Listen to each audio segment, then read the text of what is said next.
Hello everyone, my name is Kolibree and I just watched Suspiria, the original 1977 movie from legendary horror director Dario Argento. I didn't really think a lot of this movie at first. I picked it up on a whim about a half a year ago while I was working in a consumer electronics store because I was sort of intrigued by the cover art. Since then I found out that a movie was being remade, which of course caused the movie to pop back up into my consciousness.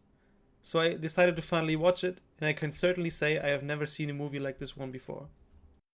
The movie is about Susie Bennion, an American ballet student played by Jessica Harper, who was looking to further hone her dancing skills in a prestigious dance academy in Germany.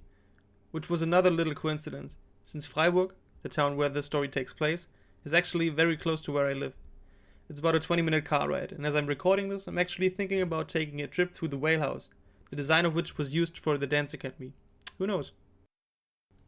Anyway, as she arrives at the dance academy, she sees a woman, presumably another student, frantically fleeing from the building. Things get stranger as more and more people disappear, and Susie becomes increasingly suspicious. But I don't want to talk too much about the story, since spoiling it would take a lot away from a movie like this.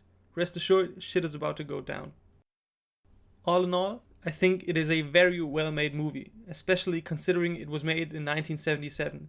Technical limitations were, of course, much greater back then, but the movie certainly distracts you from that and makes up for it with its great atmosphere, score, and cinematography. The atmosphere is what I want to talk about first. The whole film feels incredibly surreal. Throughout the whole movie you'll see that there is an abundant use of lighting in all colors and variations, which gives the movie an amazingly vibrant feel. The very first scene with Susie leaving the airport and taking a cab to the dance academy immediately intrigued me. It could have been a very boring scene right from the beginning, but the use of lighting as well as the main theme of the movie playing mere seconds into the first scene already gave off a very psychedelic and mysterious vibe. What I found interesting about the lighting is also the fact that in most movies, and horror movies especially, light usually indicates safety and a certain absence of danger. In this movie that's not the case. The lighting throughout the film makes the atmosphere much more unsettling and mystifying, and usually lets you know that something bad is about to happen. The score and also the sound design in general were also very well done. As I said earlier, the main theme is very memorable in my opinion and added a lot to the mysterious atmosphere of the movie. The different sound effects used also never failed to catch my attention, since they didn't feel like the typical stock sound effects that you hear in most horror movies nowadays. Especially towards the end of the movie, there's a lot of evil laughter that creeped me the fuck out. There were also a few things that I didn't like about the movie. First of all, the kills in this movie were really entertaining, but I was somewhat put off by the incredibly fake looking blood. Check the movie out and you'll see what I'm talking about. It looks more like red paint than it does blood. I found this even more confusing, since there is a scene later in the film where Susie empties a glass of red wine into her bathroom sink.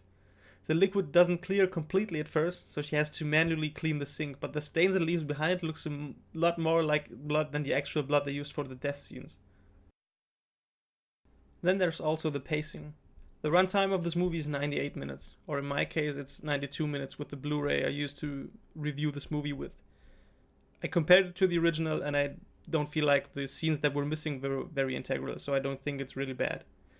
98 minutes or 92 minutes aren't too long, but I felt like sometimes the plot was dragging a bit. As I mentioned, the atmosphere in this movie was great thanks to the lighting effects and sound design and also the set design, but definitely not thanks to the dialogue in this movie. I don't think that any of the actors were particularly bad or anything, but all of the characters were very superficial and didn't show any depth at all. There were also one or two characters that basically existed solely for exposition.